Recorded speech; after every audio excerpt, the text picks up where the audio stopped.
Ar gerai? Labą dieną, labas vakaras, labas rytas visiems, kurie prie mūsų prisijungė ar žiūrės įrašą.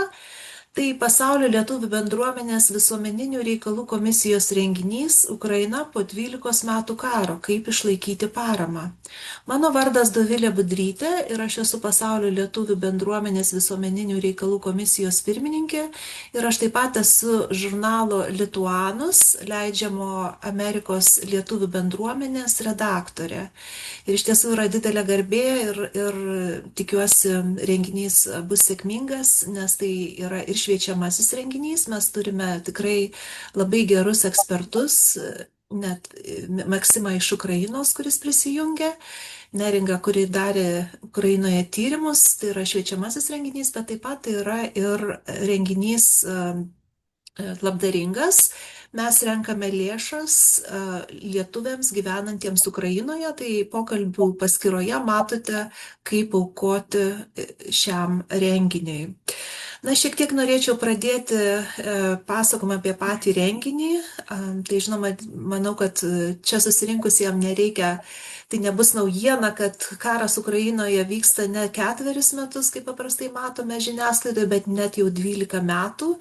Prasidėjęs Krymo okupacija, vėliau virtęs plataus masto invazija ir žinome, kad tas karas paliko tikrai gilias okupacijos traumas Ukrainos visuomenėje. Nuo didelių žmogaus teisų pažeidimų ir prievartinių deportacijų iki ilgalaikių psichologinių ir socialinių pasiekmių. Tai iš tiesų matome duomenis, kad praeitais metais Rusija užmušė daugiau negu 2500 civilių gyventojų ir sužeidė daugiau negu 12 000 civilių gyventojų. Ir tai iš tiesų yra didelis skaičius, lyginant net ir su praėjusiais metais. Iš tiesų Ukraina kenčia be abejo. Tačiau tuo pat metu, manau, reikia aptarti ir šioje diskusijoje aptarsime, kaipgi okupacijos trauma veikia Ukrainos visuomenės atsparumą ir politinius sprendimus, nes iš tiesų žiūrint iš šalies, Ukrainos visuomenė yra be galo atspari ir išsilaikė prieš tikrai didelę šalį ir toliau laikosi. Kaip šis kontekstas formuoja tarptautinę paramą bei kokiais būdais galima būtų išlaikyti ilgalaikį solidarumą su Ukraina. Taip pat nagrinėsime galimus karo raidos scenarijus, transatlantinių įtampų keliamus klausimus bei diasporos vaidmenį remiant Ukrainą. Tai kol kas tiek apie renginį, taip pat kaip aukoti informaciją yra pokalbių paskirtyje ir taip pat norėčiau paprašyti Dalios Henkės, Pasaulio lietuvių bendruomenės pirmininkės, trumpai pasakyti keletą žodžių. Aš mačiau, jinai čia yra. Labas vakaras visiems, laba diena, labas rytas, čia priklausys iš kokio kontinento jungiantis. Tai visų pirma, kadangi ką tik praktiškai dar šiandien vyko vasario 16-osios minėjimas Hamburge bendruomeniai, tai visus sveikinu su ką tik praėjusią vasario 16-ąją ir tai yra iš tiesų įkvėpimas, ta valstybės atkūrimo, na, sakykime, ta energija tų laikų prieš daugiau negu 100 metų. Tikiuosi, kad tegul lydi mus šiandieną kalbant apie baisumus Ukrainoje ir iš tiesų, kaip Dovilė ką tik pranešė, priminė mums, tai yra 12 metų karas, ne 4 paskutiniai metai. Tai sveikinuosi tokia liūdnesnė proga ir norėčiau iš tiesų visų pirma padėkoti visiems, kurie jau kaip paukojo Ukrainos lietuviam, yra Dalia Makarova taip pat prisijungus, ne tik Maksimas iš Ukrainos, iš Kijevo.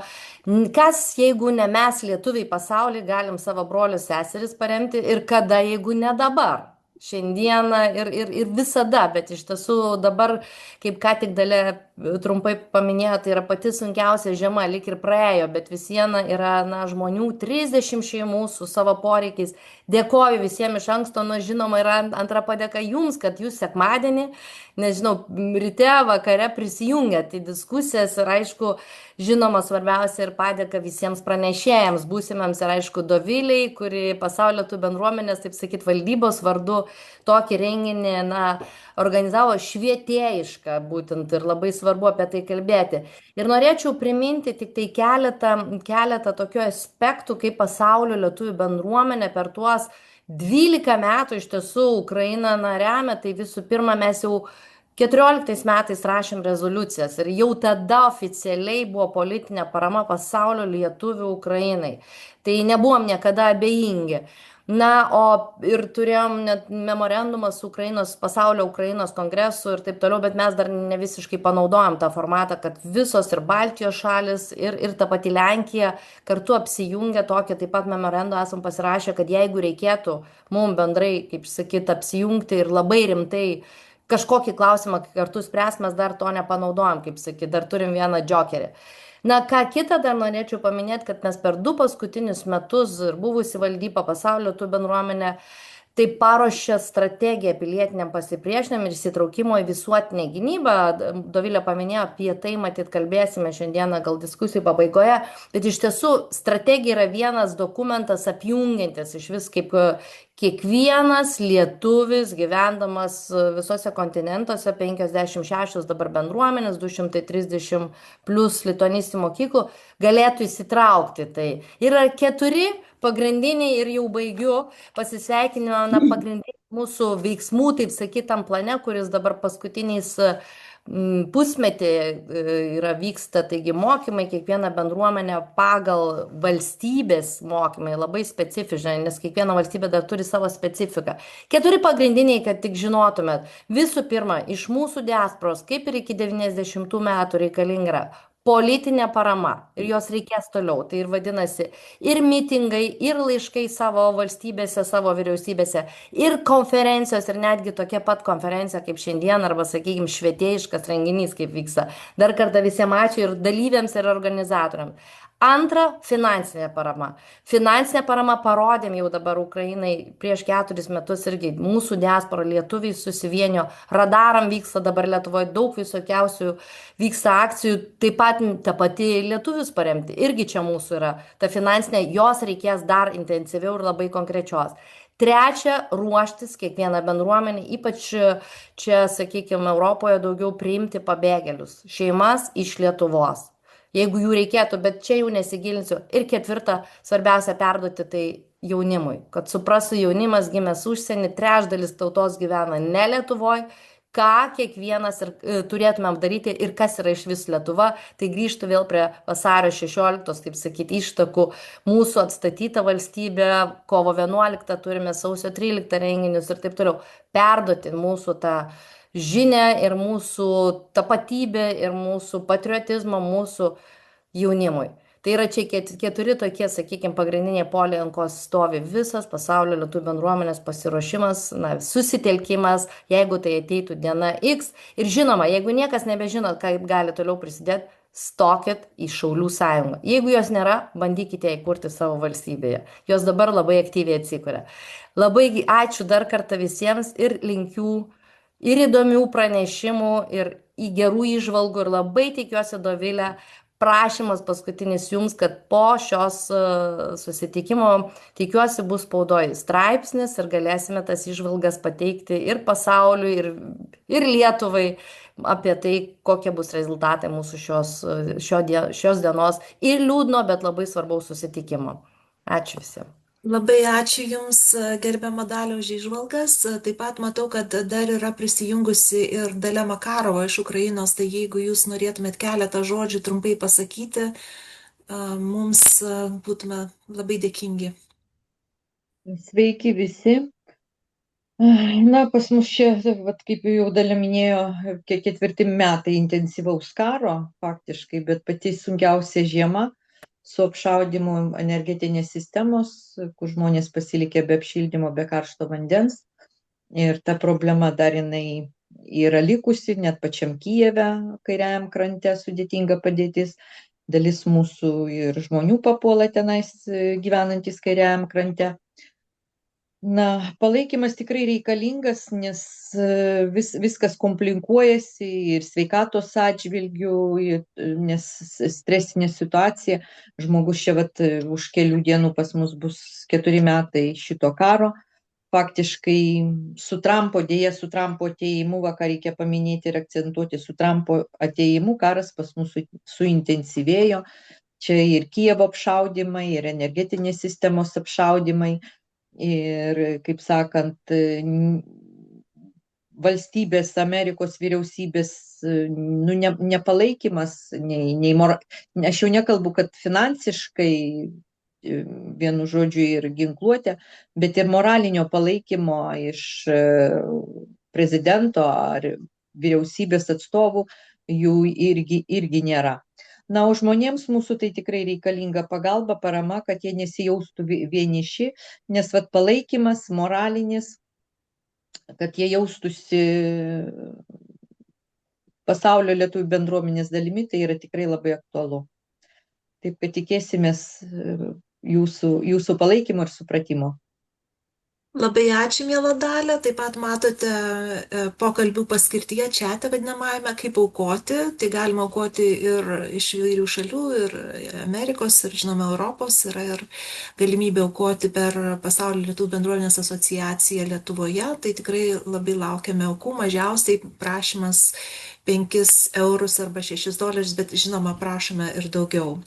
Tai dabar norėčiau pristatyti šio renginio dalyvius, ekspertus. Tai politologas Maksimas Milta, The Reckoning Project direktorius Ukrainoje, jis jungiasi iš Ukrainos. Antropologė profesorė daktarė Neringa Klumbytė iš Miami universiteto Ohajoje bei Lietuvos istorijos instituto. Ir Neringa atlieka tyrimai darbą apie okupaciją Ukrainoje. Taip pat prisijungęs yra politologas, docentas daktaras Giedrius Česnakas, dabar jis yra Vilniaus universitete, buvęs krašto apsaugos ministrės patarėjas. Ir aš moderuoju, aš Dovilė Budrytė, vėlgi esu Pasaulio lietuvių bendruomenės visuomeninių reikalų komisijos pirmininkė ir taip pat Lituanus redaktorė. Tai aš norėčiau pradėti nuo Neringos. Neringa, jūs jau ilgą laiką atliekate tyriamąjį darbą apie Rusijos okupuojamą Ukrainos dalį. Ką sužinojote, kaip Ukrainos trauma veikia Ukrainos atsparumą? Labadiena visiems, labai malonu, ačiū Dovilė už kvietimą, malonu prisidėti prie šitos akcijos. Ir aš pasidalinsiu savo pranešimu, tikiuosi kažkiek galėsiu jums parodyti skaidrių, turbūt matote, iš savo tyrimų, kur man leis šiek tiek greičiau galbūt mintis perduoti. Tai kadangi aš pati gyvenau okupacijoje Lietuvoje, man buvo šita tema labai svarbi ir asmeniškai. Ir pradėjau tyrinėti, kaip Ukrainoje žmonės gyvena okupacijos metu, kokios jų yra kasdieninės patirtis, kadangi labai daug kas tyria visokius nusikaltimus, o mano atveju aš žiūrėjau į kasdieninį gyvenimą. Tai buvau aš pati Kijevo ir Harkivo ir Chersono srityse, bet interviu internetu daryti su pačiais įvairiausiais žmonėm iš skirtingų regionų. Ir čia yra tokie labai apibendrinantis, aišku, apie kiekvieną būtų galima kalbėti labai daug, aspektai, kuriuos žmonės patiria gyvendami okupacijoje. Ir manau, lietuviams labai daug galbūt ir nereiktų aiškinti apie visus šitus aspektus, nes mes žinome iš savo istorijos, kaip yra kvestionuojamas identitetas, kaip perkuriama socialinė realybė, kaip paneigiamos moralinės vertybės, tautiškumas, aišku, tai ateina su kentėjimu, įvairiom traumom. Žmonės patiria daugelįpį nesaugumą, yra cenzūra, didžiulė baimė, nuosavybės praradimas įvairiais būdais, kai kurie priverčiami bendradarbiauti, įtraukiami į tą sistemą visi, aišku. Ir daug kas kalba apie tai, kad nėra tokiu atveju jokios ateities, nežinai, tavo gyvenimas visas tiesiog sustoja. Okupacijos yra labai skirtingos čia. Aš įdėjau kelis pavyzdžius. Pavyzdžiui, Borodenka Kijevo srityje, jinai buvo užimta mėnesį beveik, o paskui išlaisvinta. Ir mes labai daug žinome apie Bučą, bet Borodenkos istorija irgi yra labai kraupi. Ten keli šimtai žmonių buvo nužudyti, tiesiog dalis iš jų žuvo po va šitais griuvėsiais. Ir tų žmonių buvo neleista gelbėti. Va čia parodyta, kaip su tom baisiom bombom, kurios skirtos iš tikrųjų kariniams objektams ir bunkeriams bombarduoti, buvo subombarduota centrinės gatvės namai Borodenkoje.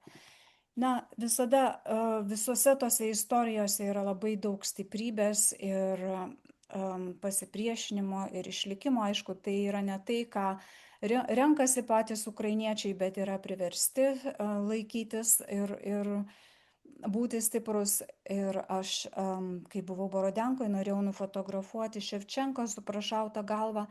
Ir tenai buvo veteranai. Ir kai jie sužinojo, kad aš esu iš Lietuvos, ir paprastai tai yra labai dažna reakcija, visi puolė tiesiog fotografuoti su manim. Ir labai visada būna šiltas priėmimas, kuris labai džiugina. Ir visi žinoma žino, kad Lietuva labai daug remia Ukrainą ir visada rėmė visų nuo 2014 metų. Ir pačioj Borodenkoje yra įkurtas licėjus pačios Lietuvos. Na ir Borodenka iš tikrųjų yra atstatoma. Šitas va pastatas, kurį matote, dar buvo vasara, bet dabar jau jo nebeliko. Faktiškai visi namai yra atkuriami. Nors vėl, žinoma, tenai atskrenda visokie dronai ir visi kiti. Na, o Kupenskas, galbūt irgi girdėjote žiniuose, labai dažnai apie Kupenską kalba, jisai yra fronto zonoje ir per okupaciją jisai tiesiog nebuvo sugriautas. Ir žmonės iš pradžių kai kurie net sakė, kad mes nepatyrėme jokių baisybių, bet kai imi kalbėti su daugiau žmonių, sužinai, kad ir ten buvo baisus valymai, žudimai. Ta prasme, tai, kas buvo rašoma žiniasklaidoje, kad meras tikėjosi, jeigu leis taikiai įžengti Rusijos armijai į teritoriją, kad tai apsaugos nuo visų žudimų, tai yra neteisinga. Ir mes žinom taip pat ir Lietuvos atveju. Lietuva buvo neutrali Antro pasaulinio karo metu. Įvedimas sovietų armijos reiškia didelę dalį žmonių žudimo ir dalis turėjo palikti kraštą, dalis buvo išvežti tiesiog į Sibirą. Tai Kupenskas galėtų atrodyti labai ramiai vakare, bet iš tikrųjų tam mieste nedaug kas yra išlikę.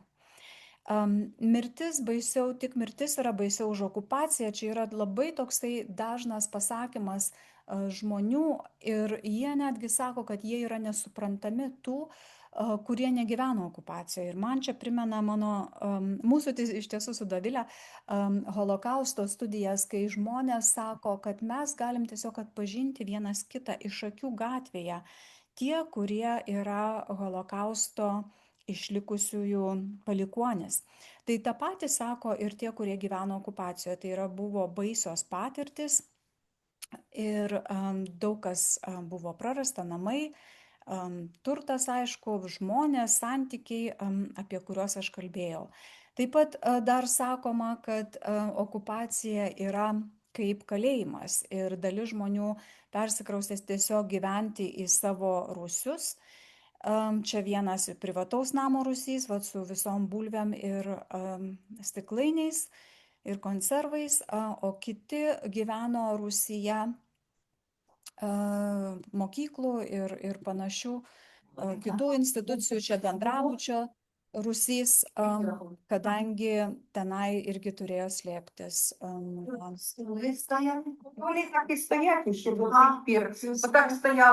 Rusijos armijos. Tai dabar aš toliau, taip minėjau, kad gyvenimas kaip kalėjime, tai baimė būti pastebėtam. Chersone moteris skutosi galvas, rengėsi kaip vyrai. Turbūt galbūt girdėjo apie tokį dalyką kaip žmonių safari, kai buvo atvejai, kai šaudomi žmonės tiesiog, tą patį matom ir holokausto atveju savo malonumui. įvairūs plėšimai, sveikata visų vienaip ar kitaip buvo paveikta ir tos istorijos yra labai įvairios. Žmonės, pavyzdžiui, neturėjo insulino, jie buvo, kadangi neturėjo pasų, negalėjo būti priimami į ligoninę. O baimės tai buvo pačios įvairiausios. Viena moteris iš Chersono sakė, aš negalėjau kvėpuoti ir nesupratau, kas yra, tarsi gyvenau savo name ir tik tada, kai jau evakavusi į Ukrainos kontroliuojamą teritoriją, tik tada jinai sakė, aš pradėjau galėti kvėpuoti. Kas padėjo išgyventi tokiomis baisiomis sąlygomis, tai iš esmės išlikimas ir saugumas priklausė nuo naujų ir senų tinklų, savanorių, žinių. Vieniems tai buvo religija, kitiems šeima, draugai, kaimynai visada buvo svarbus aspektas. Vienas jaunas vaikinas gražiai sakė, meilė man padėjo, aš mylėjau ir norėjau pamatyti savo mylimą moterį, muzika, viltis, humoras. Na, čia aš turiu tokį kūrinėlį, bet turbūt aš nespėsiu parodyti, bet buvo kuriama ir aš žiūriu į šitus aspektus taip pat kaip į pasipriešinimą, kadangi visos tos dehumanizacijos ir siaubo ir teroro akivaizdoje išlikti žmogumi buvo reikėjo didžiulių pastangų. Ir vienas žmogus praleido Chersone daug mėnesių tiesiog namuose, jisai niekur nėjo, nes labai bijojo, jo žmona išeidavo atnešti maisto ir jisai kūrė gražius kūrinius. Na ir visi turbūt mes irgi esam girdėję apie tai, kaip ukrainiečiai padeda ir gyvulėliams, ir vieni kitiems, ir tas savanoriavimas yra tikrai išskirtinis Ukrainoje, ta pagalba vienų kitiems. Ir šitie aspektai vėlgi, jie kontrastuoja su tuo, kaip Rusijos armijos kareiviai ar administracija vadinami tai, kad jie yra neliūdi, kad jie ne žmonės, o mes kitokie. Na ir turiu aš čia pabaigti. Dar vieną aspektą paminėsiu, gražų. Michailas Sava sakė, kad jo viena žurnalistė paklausė, kas gero yra iš okupacijos. Sakė, buvo labai netikėtas klausimas, jam 60 keli metai, tai jo atsakymas buvo, kad dabar aš turiu dėl ko gyventi. Negaliu susirgti, man niekas negali atsitikti, aš turiu kovoti dėl Ukrainos. Ir norėčiau dar vieną aspektą paminėti, kad kai kalbu su žmonėmis, ne tik su kokiais nors ten intelektualais ar politiniais lyderiais, bet su žmonėmis, kurie gyveno kaime, pavyzdžiui, augino savo daržus, visą laiką išryškėja tas aspektas, kad Ukrainoje tai yra civilizacinis karas, kad žmonės nori būti laisvi, jie nenori gyventi Rusijos sistemoje, jie labai gerai žino, kas yra ruski mir. Tai Lietuvos atveju mes daugiau pabrėžiam savo ne asmeninius, bet savo tautiškumą. Ukrainietiškumas irgi yra labai svarbus, bet tie civilizaciniai skirtumai, jie eina pirma. Ir pabaigiant, norėčiau pabrėžti, kad ukrainiečiai labai dažnai pasako, kad tai yra žinoma didžiulės traumos, bet mes esam ne aukos. Ir tokiu būdu jie išlaiko savo savigarbą ir nori būti liudytojais, pasidalindami tomis istorijomis. Ir okupacija, kaip Oleksandra Mitvičiuk sakė, tai nėra taika. Mes tą irgi labai gerai žinom Lietuvos pavyzdžių. Ir paskutinis aspektas, aš Maksimo Butkevičiaus paklausiau, kuris buvo karys, jis yra žurnalistas ir taip pat sėdėjo Rusijos kalėjime virš 2 metų. Kas yra svarbiausia kalėjime, kadangi okupacija taip pat žmonės lygina su kalėjimu. Ir Maksimo Butkevičiaus atsakymas buvo, svarbiausia yra tai, kad mūsų nepamiršta. Tai šito 4 metų tos baisiosios jau invazijos proga aš norėčiau pabrėžti šitą aspektą, kad mes jį prisimintumėm. Ačiū visiems. Labai ačiū, Neringa, tikrai be galo įdomus tyrimas ir be galo įdomus pasakojimas. Dabar aš norėčiau paprašyti Maksimo Miltos atsakyti į šį klausimą. Jūs dabar esate Ukrainoje. Kaip apibūdintumėte dabartinę situaciją? Kaip tos visos trauminės patirtys, apie kurias kalbėjo Neringa, paveikia žmonių atsparumą ir gebėjimą laikytis? Ačiū Dovilė, labai malonu būti šitos diskusijos dalimi. Labai dėkingas esu už kvietimą pasidalinti įžvalgomis. Aš gyvenu ir dirbu Kijeve nuo daugmaž 2023 metų rudens ir pagrindė mano darbas yra susijęs su Rusijos karo nusikaltimų dokumentavimu. Organizacija, kurios veiklai aš vadovauju Ukrainai, vadinasi The Reckoning Project. Tai yra nevyriausybinė organizacija įsteigta Jungtinėse valstijose, kelių buvusių karo žurnalistų ir propagandos ekspertų. Ir tematiškai mes dirbame ties trimis nusikaltimais, kurie, sakykime, plačiausiai matyti yra paplitę, nors natūralu, kad ir veikų plotis ir gilis yra išskirtinis ir apie tai aš irgi pasidalinsiu porą žodžių. Daugiausiai organizacija, kurioje aš atstovauju, dirba su dokumentavimu civilių kankinimų. Mes esam surinkę virš 400 paliudijimų iš išgyvenusių ir galinčių paliudyti apie civilių kankinimus, kurie didžiąją dalimi vyko iš karto po pilno masto karo pradžios, iš karto po 2022 metų vasario 24 dienos. Tavo kankinimų, sakykime, geografija ir būdų įvairovė yra ganėtinai plati, jie nutikdavo per visas laikinai okupuotasias teritorijas. Mes taip pat dirbam labai aktyviai dokumentuojant vaikų pagrobimus, tiek kalbant apie jų deportacijas, tiek kalbant apie jų priverstinį persikėlimą. Anot Ukrainos valdžios virš 19,5 tūkstančių vaikų buvo deportuoti Rusijos, tačiau yra taip pat labai svarbus aspektas susijęs su vaikais, kurie lieka laikinai okupuotose teritorijose.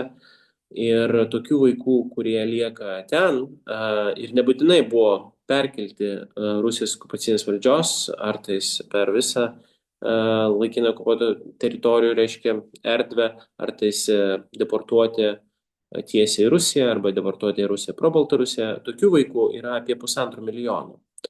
Ir dažnu atveju jie ir jų šeimos susiduria su tomis veikomis, kurias neįmanoma yra klasifikuoti kaip karo nusikaltimą arba nusikaltimai prieš žmogiškumą, kadangi jie nėra nurodyti jokiuose tarptautinėse statutuose. Ir dažniausiai tie reiškiniai, su kuriais vaikai susiduria, kaip kad, pavyzdžiui, tokia skėtinė yra sąvoka vartojama pavadinimu indoktrinacija, kur dažniausiai reiškia, sakykime, vaikų teisės į švietimą paneigimą, vaikų teisės į šeimą, į tapatybę, į religiją paneigimas.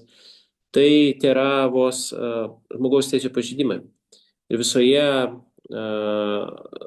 sakykime, nebaudžiamumo hierarchijoje, plintančioj Rusijos, reiškia, valdomose Ukrainos teritorijose, dėja, bet žmogaus teisų pažeidimas yra vos, sakykime, smulkiausias arba mažiausias įmanomas kažkokias tai teisinis paskatas suponuojantis veiksmas. Ir būtent veikimas tokiuose pilkose tarptautinės teisės zonose yra vienas iš būdų, kuriuo okupacinė valdžia Rusijos, nesvarbu ar tai Donecko srityje, ar Luhansko srityje, ar Kryme, ar okupuotose Chersono ir Zaporižės sričių dalyse, siekia kaip tik tais, ne tik tais, kad paveikti, bet ir pavergti jaunų žmonės ir ne tik, ir jų šeimas.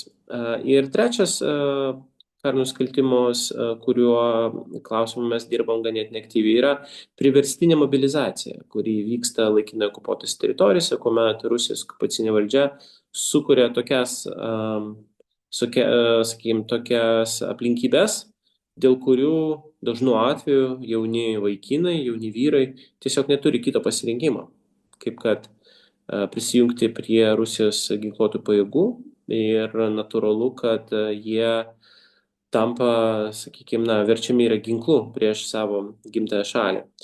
Taigi, todėl tematiškai daugiausiai mano patirtis dirbant čia Ukrainai yra susijusi su šitų karo nusikaltimų dokumentavimu ir taip pat su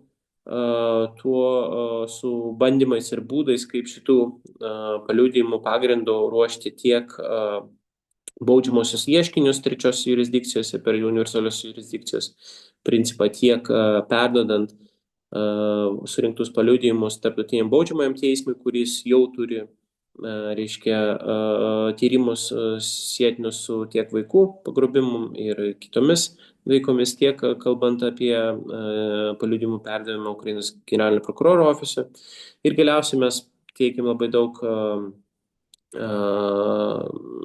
teikimų teisinių įvairiems jungtinių tautų, sakykime, įrankiams ir instrumentams, kurie yra susiję kaip tik tai su stebėsena tų pažeidimų, kuriais Rusija vadovaujasi vykdant šį karą. Ir kaip tik jūsų, Dovilė, minėtas skaičius pačioje pradžioje šio renginio, kalbant apie tai, kiek civilių buvo nužudyta per praeitus metus ir kiek civilių buvo sužeista. Ir tai būtent toks darbas yra atliekamas dažniausiai jungtinių tautų įvairiausių stebėsenos misijų ir jie dažnu atveju remiasi medžiaga tame tarpe ir iš tokių organizacijų kaip mūsų. Dabar, kadangi laiko mes turim labai nedaug ir aš nemanau, kad čia man verta bandyti kažkaip tiesiog konkuruoti įžvalgomis arba, nežinau, kažkaip bandyti labiau autentiškas įžvalgas teikti, nes vis dėlto mes turime Ukrainos lietuvių bendruomenės pirmininkę šitame renginyje ir aš manau labai svarbu yra, kad ponia Dalia yra čia su mumis.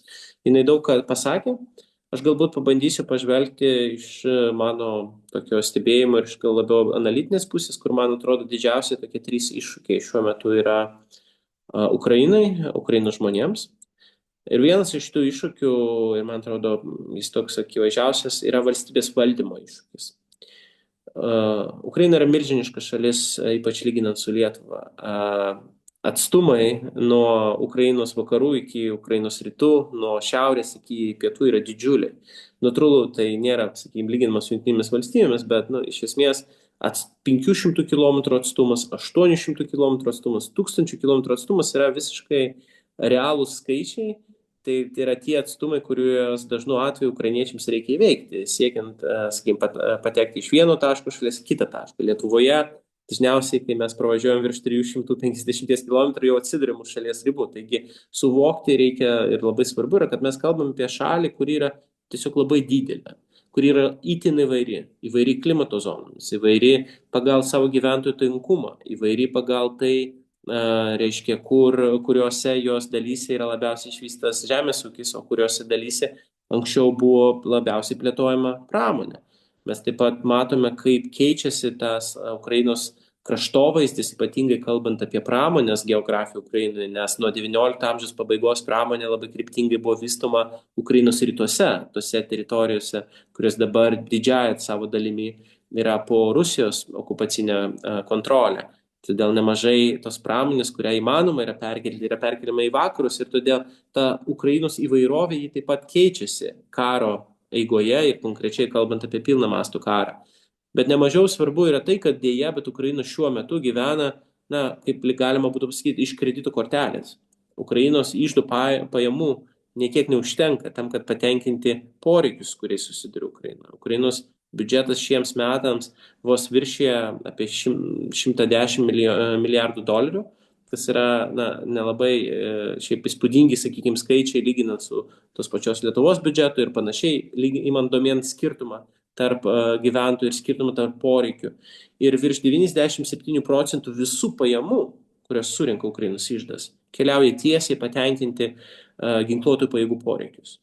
Tuo tarpu lieka pensininkai, socialiniai darbuotojai, infrastruktūros išlaikymas, negana ir aibė įvairiausių poreikių ir priežasčių, kuriuos reikia kažkaip tais irgi patenkinti siekiant išlaikyti valstybę. Ir todėl, kai aš sakau, kad Ukraina gyvena iš kredito kortelės, aš turiu omeny, kad iš esmės, neturint tarptautinės paramos, neturint finansinės, tiesiog, prasme, apčiuopiamos paramos iš vakarų valstybių, šitai šaliai, Ukrainai, būtų labai labai sunku išsilaikyti. Nepaisant to, kad pažeidžiamiausios grupės gyventojų šitoje šalyje, Ukrainoje, jos susiduria su didžiuliais iššūkiais ne vien dėl karo, ne vien dėl ponios Dalios minėtų ir, reiškia, apšaudimų sėtinių su siekiu Rusijos sunaikinti Ukrainos energetinę infrastruktūrą ir ne tik, bet jeigu mes elementariai pasižiūrėtumėm į pensijų dydžius Ukrainoje, į minimalų atlyginimą, šitie skaičiai, jie byloja apie išskirtinio masto skurdą, su kuriuo susiduria pažeidžiamiausi Ukrainos gyventojai. Ta prasme, mėnesinės pensijos retai siekia $100, ypač jeigu mes žiūrime minimaliausias pensijas. Jeigu mes žiūrime minimalų atlyginimą, jis nesiekia $200 per mėnesį ir taip toliau ir panašiai. Ir todėl, kalbant apie valstybės valdymą, aš turiu omeny vieną vertus šitą visą finansinį aspektą, bet kitą vertus įtampa visuomenėje ir ne tik tais nuovargį, bet pyktį, kuris susikaupęs yra dėl korupcijos. Ir tai taip pat apie tai labai svarbu yra kalbėti. Vos prieš porą dienų buvo sulaikytas buvęs energetikos ministras dėl kaltinimų korupcija. Prieš tai aibė įvairiausių kitų aukščiausias pareigas užėmusių pareigūnų buvo sulaikomi Nacionalinė antikorupcijos biuro Ukrainos ir specialios antikorupcinės prokuratūros. Ir ta byla, arba bent jau tas tyrimas, jis yra sietinas su korupcinė schema, kuri buvo įdiegta atominės pramonės, reiškia, už atominės pramonės valdymą skirtame koncerne. Ir tai yra antiek įžūlu, atrodo, kai šalyje, kur elektra yra atjunginėjama ne tik tais, kad dabar, bet ir 24 metų vasarą elektra buvo atjunginėjama, 22 metų pabaigoje elektros trikdžiai taip pat buvo, kad tokiomis sąlygomis vis tiek aukščiausias pareigas einantis vyrai ir moteris randa galimybę pasipelnyti. Ir tai kelia didžiulius iššūkius valstybės valdymą. Ir žmonių nepasitenkinimas taip pat reiškiasi, kalbant apie reitingus, dabartinė valdžia, prezidentų Zelenskio ir ne tik, ir šitie iššūkiai, jie nėra išsprendžiami vien dėl vieno kažkokio tais finansinio tranšo pagalba ar tais kažkokiu kitų, tais būtų jie yra struktūriniai. Antras dalykas ir antras iššūkis yra atskaitomybės iššūkis. Ir čia aš pirmiausia noriu kalbėti apie Rusijos karo būdus ir metodus. Anot Ukrainos generalinio prokuroro ofiso šiuo metu, bent jau jų žinioje, yra virš 200,000 užfiksuotų Rusijos karo nusikaltimų epizodų. Tai nereiškia, kad yra 200,000 tyrimų pradėta, bet bent epizodų, kurių pagrindų galima būtų pradėti tyrimus. Didžioji dalis šitos skaičius, kuris sunku yra aprieptinas, jis yra milžiniškas ir ko gero nėra nei vienos prokuratūros pasaulyje, kuri galėtų su tokiu skaičiumi nebaudžiamumo susidoroti ir parengti atitinkamus reikalingų visą medžiagą tyriminę ir ne tik. Didžioji dalis šitų epizodų yra susijęs su civilinės infrastruktūros sunaikinimu. Bet ne tik. Aš jau minėjau keletą karo nusikaltimų, kuriais dirba mano organizacija, taip pat natūralu, kad seksualinio smurto panaudojimas karo metu, nusikaltimai susijęs su taikymas į aplinkosaugą ir ne tik, aibė įvairiausių žiaurumų, kuriais ko ne kiekvieną dieną Rusija vykdo šitą agresijos karą. Ir jie reikalaus atskaitomybės. Žmonės patyrė šitos išskirtinio jautrumo išgyvenimus, jie reikalaus teisingumo. Ir klausimas, kas galės tą teisingumą pateikti, kas galės jį užtikrinti. Netaip seniai Europos tarybos pagrindų buvo įsteigtas specialusis tribunolas agresijos nusikaltimų ištirti prieš Ukrainą. Tačiau tai nėra tribunolas, kaip kad po karų Jugoslavijoje būtų įsteigtas visos tarptautinės bendruomenės. Tai jis nėra Niurnbergo tribunolas po antrojo pasaulinio karo. Tai yra dėja tik tais regioninės organizacijos su tam tikrų kitų valstybių įsitraukimu bandymas surengti kažkokį tais, tarsi teisingumo atitikmenį, įmant domėn, kad visa pasaulio tvarka grįsta, sakykime, normomis ir institucijomis griūna ir nebėra platformos, nebėra aikštelės, kurioje galima būtų tokį teisingumą užtikrinti, kuomet nebaudžiamumas yra tokia perteklinio masto. Ir tuo labiau, kai šalis agresorė turi veto teisę Jungtinių tautų saugumo taryboje. Ir atskaitomybės klausimas išliks labai labai svarbiu ir ypatingai atskaitomybės klausimas tiems, kas yra patyręs Rusijos žiaurumus tarp 14 ir 22 metų. Ir paskutinis momentas, jau einant į pabaigą, yra perspektyvos Ukrainos visuomeniai vystytis toliau, kai karas pasibaigs. Nes tuo metu, kai karas pasibaigs, jis neišvengiamai vienokia ar kitokia forma, tragiškesnė arba optimistiškesnė, prieis prie kažkokio tais galo, kada mes nežinome, bet kažkada tai vyks.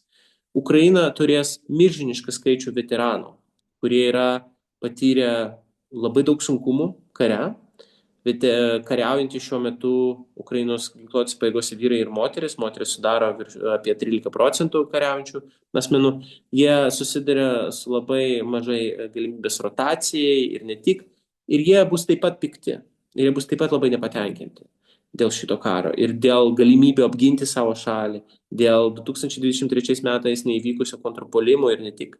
Ir kaip rasti būdą ne tik tai sugrąžinti šitos vyrus ir moteris į valstybės gyvenimą, bet ir rasti būdą, kaip galim būtų gyventi toliau, tai bus nemenkesnių iššūkių. Tai aš galbūt sustosiu ties šitais 3 punktais ir su malonumu atsakysiu klausimus, jeigu tokių bus. Ačiū.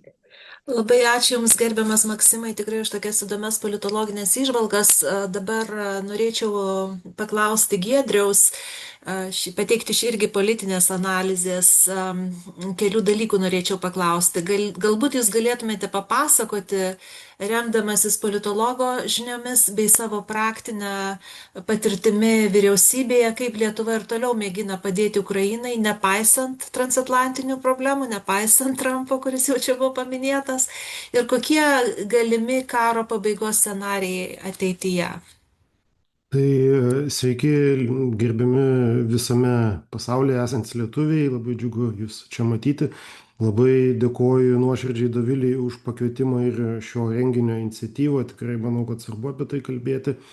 Labai dėkoju Maksimui, kuris tikrai jau apžvelgė nemažai klausimų, o Dovilės užduotam klausimui nebejoju, kad mes galime turėti ne vieną valandą diskusijų, bet aš norėčiau šiek tiek pasidalinti Lietuvos paramos kariaujančiai Ukrainai informacija nedidelė, kurią šiek tiek bandžiau, kaip sakant, vizualizuoti, nes tai man atrodo pakankamai svarbu padaryti.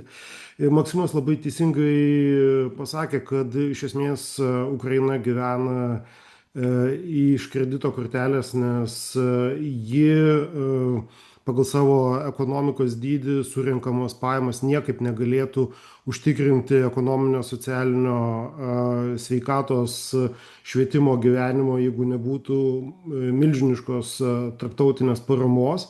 Jau nekalbant apie tai, kad ji iš esmės negalėtų vykdyti gynybos būtent savo valstybės, nes didelė dalis, daugiau kaip pusė, realiai daugiau kaip pusė Ukrainos gynybos išlaidų yra skolinama, padengiama užsienio partnerių ir kuriuos aš kai kuriais atvejais jau drįsčiau vadinti netgi sąjungininkais.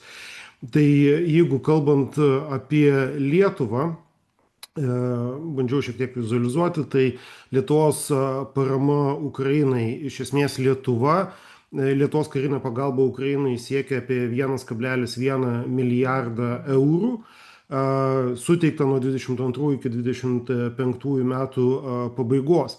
Lietuva yra įsipareigojusi kasmet skirti Ukrainai bent jau 0,25% bendrojo vidaus produkto gynybos ir saugumo paramai. Tai maždaug imant pagal Lietuvos bendrojo vidaus produkto dydį, tai sudaro daugiau kaip 200 milijonų eurų per metus. Tai pagal Ukrainos poreikius tikrai tai nėra didelė suma. Tačiau ši suma yra gan reikšminga ir aš galėsiu tiesiog iliustruodamas parodyti kitų valstybių paramą.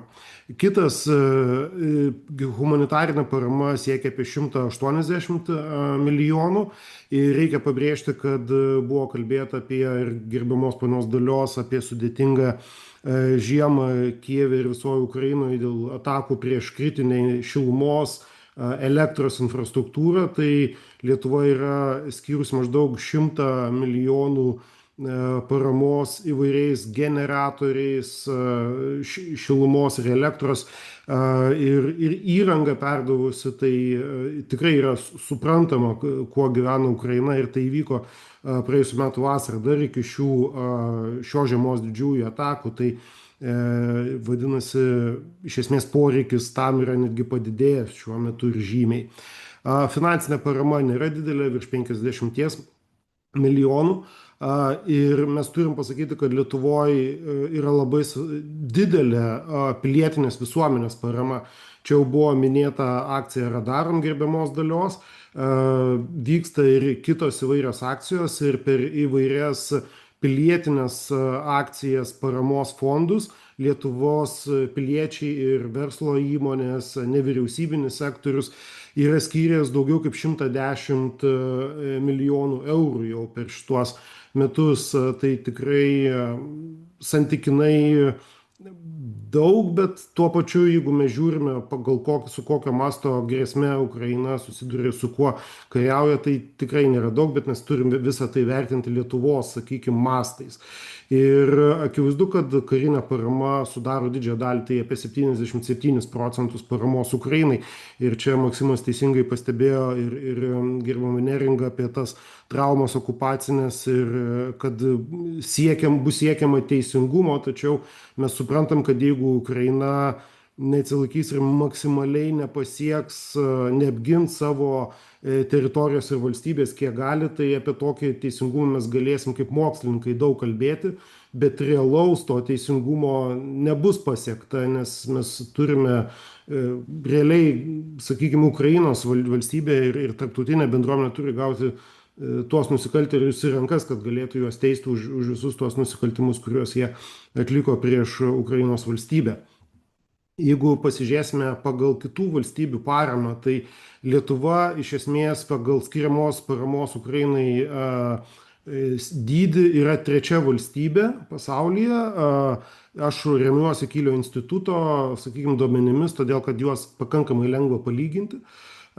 Ir Lietuvos parama skaičiuojama siekia daugiau kaip 2% bendro vidaus produkto per 4 metus. Daugiau remia tik tai Danija, kur skiria beveik 3%, ir Estija apie 2,7% bendro vidaus produkto paramai. Tada po mūsų seka Latvija ir tada, sakykime, kitos valstybės esančios aplink Baltijos jūrą ir Nyderlandai. Jeigu pasižiūrėsime į Jungtinių Amerikos valstijų skiriamą paramos dydį, tai jis siekia tik tai 0,328% nuo bendro vidaus produkto, Vokietijos daugiau kaip 0,5%, kaip ir Jungtinės karalystės, ir Lenkijos daugiau kaip 0,7%. Tai tie skaičiai gal neįtin kažką sako, tai aš tiesiog paėmiau ir palyginau Lietuvos ir JAV skiriamą paramą. Tai Lietuva su savo skiriama parama, kaip minėjau, karinė parama sudaro apie 1,1 milijardo eurų. Tuo tarpu Jungtinių Amerikos valstijų karinė parama 0,328% siekia net 60 turiu pasakyti, nes nuo 25 metų vasario mėnesio Jungtinių Amerikos valstijos nebeskiria jokios karinės paramos. Tiesiogiai jos priėmė sprendimą ir tai po tam tikrų diskusijų ir debatų, kad jos pardavinės ginkluotę Europos sąjungininkams, kurią jie galės perduoti Ukrainai. Tačiau ta ginkluotė taip pat nėra ta, kurią Ukraina norėtų nusipirkti, nes jos sąrašas būtų kitoks. Tiesiog ta, kurią Jungtinės Amerikos valstijos sutinka, kad europiečiai perduotų Ukrainai. Tai iki 25 metų vasario Jungtinės Amerikos valstijos skiria apie 64 milijardus eurų, tai tikrai daug. Ir jeigu palygintume Lietuvos paramos atitikmenį, jeigu skirtų tokią pat paramą Jungtinės Amerikos valstijos, kiek skiria Lietuva Ukrainai, tai ta parama karinė siektų 536 milijardus per 4 metus. Tai iš esmės pusė Jungtinių Amerikos, kiek daugiau nei pusė Jungtinių Amerikos valstijų gynybos biudžeto būtų. Ir tikrai mes dabar kalbame apie Europos Sąjungos skiriamas, nesenai buvo priimtas sprendimas skirti 90 milijardų eurų per 2 metus Ukrainos gynybai, tai po 45 milijardus maždaug tai padalinta. Tai mes matome, kokie būtų skirtumai ir tikrai jau tikiu, kad būtų kiek kitokia situacija Ukrainos teritorijoje ir kalbant apie karo nusikaltimus ir galimybės juos vykdyti. Tai grįžtų prie pilietinės visuomenės ir aš paskaičiavau, kad kadangi kiek skiria vienas Lietuvos gyventojas, tai vidutiniškai pasinaudojant elementariais skaičiavimais, vienas lietuvis Ukrainai per 4 metus skyrė apie 10 eurų. Apie 10 eurų paramos. Ar tai yra daug ar mažai, visada su kuo lyginsim, be abejo, pagal poreikis turėtų būti daugiau. 109 milijonai eurų. Tačiau jeigu Jungtinių Amerikos valstijų piliečiai skirtų tiek pat pilietinės paramos, kiek skiria lietuvis, vidutinis tai maždaug apie 10 eurų, tai būtų apie 3,4 milijardo JAV dolerių. Tai mes matome, kokie yra vis dėlto skirtumai. Ir šiek tiek judant į pabaigą, tai pasiėmiau tiesiog, dabar gerbiama Dalia minėjo Radarom akciją ir per iš esmės 3 metus buvo skirta, lietuviai skyrė apie 28 milijonus eurų, tai ta akcija vyksta vasario mėnesį nuo 9 iki 24 dienos ir šiemet. Ir mes matome dėje, bet mažėjančius skirimus.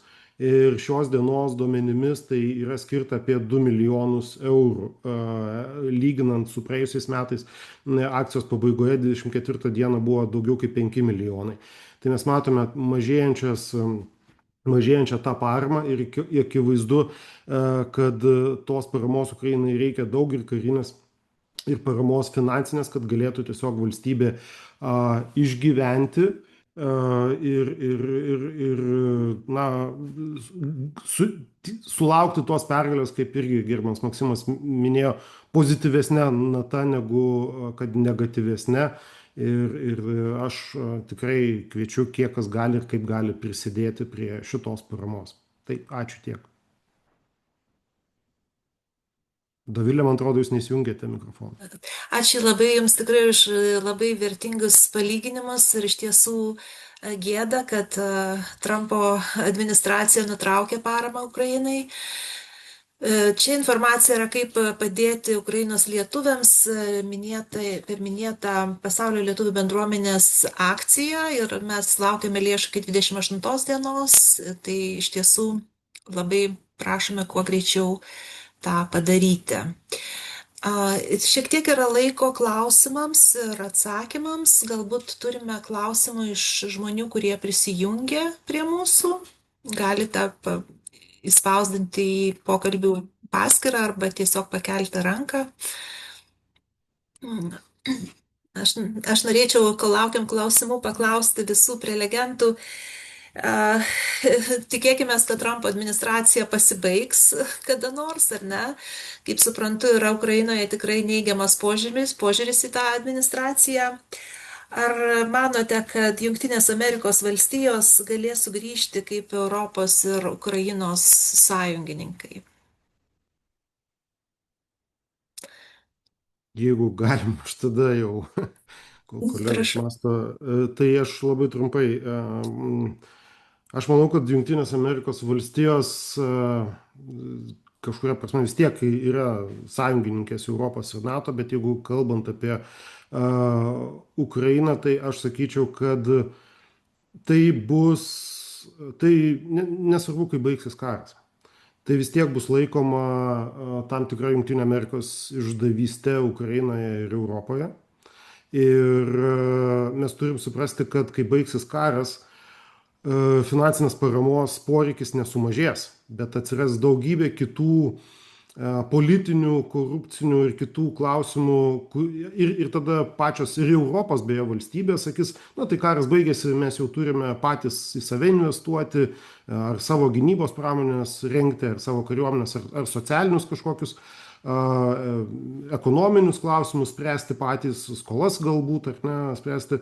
O iš tikro tai Ukrainai reikės, aš taip bijau pasakyti, bet 10 metų, kol ji gebės savarankiškai efektyviai ekonomiškai veikti, kol bus bent jau šiek tiek tos traumos sumažintos, ne tik ekonominės, bet ir psichologinės, kol bus atstatyta. Ir bijau, kad karo pabaiga reikščiau kažkokią tai arba didelį nusivylimą, arba bent jau kažkokią ramybės ateima, tačiau mes neturim susitaikytus, kad tai ramybė tikrai neteis, nes bus tikrai daug iššūkių, kad ta valstybė būtų funkcionali ir gebėtų efektyviai veikti ateityje, užtikrinti gerą europietišką ir tikiuosi kažkada ES narė būsima europietišką gyvenimą savo piliečiam. Labai ačiū Jums už atsakymą, gerbiamas Giedriau. Gerbiama Dalia Henkė kelia ranką. Tai Dalia, Jūsų. Ačiū labai už išsamius tokius ir įdomius ir istorinius, nežinau, gal net pasakysiu, pranešimus. Aš turiu gerbiamui Maksimui klausimą. Jūs labai konkrečiai vardijot, tuos 3 dėmenis, sakykime, kas bus toliau ir kaip nuo valstybės valdymo. Tai aš turiu labai konkretų klausimą, ar jūs galėtumėt labai konkrečiai, paprastai, žmogiškai irgi keliais punktais gal apžvelgti tai, kaip Lietuvos diaspora galėtų ir koks būtų tas ateities indėlis, apart, aišku, finansinės paramos, ką mes jau kiek galim per tos 4 metus ir darom, tą Ukrainą, aš labai tikiuosi, taip sakyt, norėtųsi tą vasario 16-osios dar gaida turėti tą pozityvumą, gal kaip nors gerai baigsis, bet greičiausiai, kaip jūs apžvelgė dabar ne, bet kaip mes galėtume padėti labai konkrečiais žingsniais į tą Ukrainos ir įsitvirtinimą, ir atstatymą, ir kaip jūs sakėt, kai bus nuteista ta valstybė agresorė ir taip toliau. Aš tiesiog ieškau, už ko mes galėtume užsikabinti ir labai konkrečiai gal ruoštis, nes čia tai irgi procesas. Ar jūs turite, nenoriu sakyti receptą, bet gal kokias įžvalgas labai konkrečias? Ačiū labai. Ačiū už klausimą, Dalia. Aš manau, kad vienos tokios sidabrinės kulkos, kurios pagalba ten vampyrą galima būtų nužudyti, nėra, bet iš tokių, atrodo, intuityviai ateinančių minčių aš pasakyčiau, kad ir pratęsiant apie ką Giedrius kalbėjo, kad Ukrainos atstatymas iš esmės reikalaus kone didžiausio, iki šiol neregėto Europoje masto, bent jau po Antrojo pasaulinio karo, lėšų ir talento mobilizacijos. Ir tai bus viena vertus labai patraukli finansinė galimybė, bet kita vertus, Ukrainos atstatymas kaip toks, jis turėtų taip pat remtis nenoru atstatyti viską, kaip buvo iki 22 metų vasario 24 dienos arba iki 14 metų vasario, o kaip turėtų būti, kaip turi būti, kad Ukraina galėtų tvariai, užtikrintai vystytis ir toliau. Ir šičia, įmant domėn visą pasaulio lietuvių bendruomenę per visą pasaulį ir žmonės turinčius patirties įvairiausiose srityse, aš neabejoju, kad mes matysime daugiau lietuvių profesionalų, kaip žinia, jau aišku prieš kurį laiką, bet kaip bebūtų, iki šiol aukščiausias pareigas Ukrainoje užėmęs lietuvis yra Aivaras Abramavičius, buvęs ekonomikos ministras, kuris iki šiol čia veikia Ukrainoje ir labai aktyviai. Taigi šito požiūrį ir natūralu, kad aš savo profesiniam lauke būna, kad taip pat susidursiu lietuvis, bet pirmiausia, lietuvių vaidmuo būtent įsitraukiant į atstatymo visą procesą ir įsitraukiant ne vien dėl savanaudiško kažkokio noro, bet dėl galimybės kaip tik tais paversti tą atstatymą tokios naujos kartos Ukrainos, sakykime, tais atsiradimu. Čia pirmas dalykas. Antras dalykas, aš manau, kad labai svarbu yra matyti tokias sėkmės istorijas Lietuvos dabar įgyvendindamas Lietuvoje, kurie gali būti esant reikalingiams ištekliams plečiami, reiškia, skeilinami. Kaip pavyzdį duosiu, Neringa minėjo savo pranešime apie Borodenkoje Lietuvos atstatytą licėjų, yra kitų taip pat vietų Ukrainoje, kur Lietuva investuoja aktyviai į mokyklų ir darželių atstatymą ir natūralu, kad viena Lietuva, kaip santykinai nedidelė valstybė, negalės atkurti visos tos infrastruktūros, bet kiekvieną kartą, kuomet tos mokyklos ar tais darželiai yra atstatomi, jie yra atstatomi naujai, jie yra padaromi kitaip. Taigi, tų labai sėkmingų tokių prototipų įgyvendinimas dabar Ukrainoje, kol vis dar tęsiasi karas, tai yra svarbu.